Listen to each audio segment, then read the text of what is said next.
तो अभी तक आप लोगों ने देखा कि अब्दुल और उसके दोस्तों में शर्त लगी थी कि शमशान में कील गाड़ कर आना है, और वो गाड़ पाया या नहीं। तो आगे अब चलते हैं कहानी की ओर। अमावस की काली रात, इतनी भयानक काली रात की अपना ही हाथ नहीं देख रहा था। अब्दुल अपने दोस्तों के पास से उत्साह में शमशान घाट जाने को निकला। रास्ते में उसे कुछ संकोच और शंका होने लगी। लोगों की कहानियाँ उसके दिमाग में धीरे धीरे चलने लगी।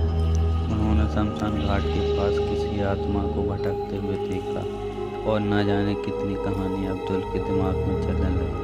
किंतु वह लौट कर जाता तो सभी उसका मजाक बनाते और उस पर हंसते। अब्दुल अब शमशान घाट के पास पहुंचने वाला था कि उसके सामने एक तरफ सुबह और एक तरफ खाई की स्थिति पैदा हो गई।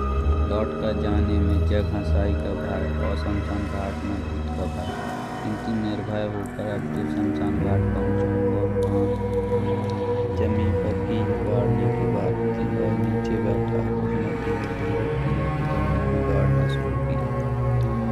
कील गाड़ने के लिए वह हथौड़ी लाया था, किंतु हथौड़ी से आवाज़ ज़्यादा तेज नहीं करने जा रहा था कि कोई उसकी आवाज़ सुन ले।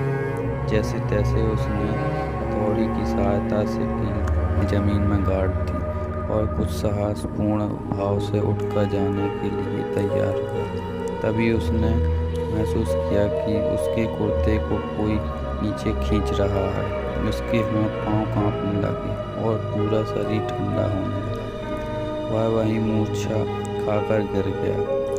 अब्दुल के दोस्त जो उसके पीछे पीछे छिपकर आए थे, उन लोगों ने देखा और अब्दुल को जल्दी से उठाकर गांव की ओर ले गए। वहां उसके चेहरे पर पानी का छींटा मारा और काफ़ी समय बाद वह डरते हुए उठा तो उसने पाया कि वह गांव में है। अब्दुल कहने लगा कि मैंने कील को ज़मीन में गाड़ दिया था, किंतु लगा तो कोई उसके कुर्ते को खींच रहा था, जिसके कारण वह डर गया।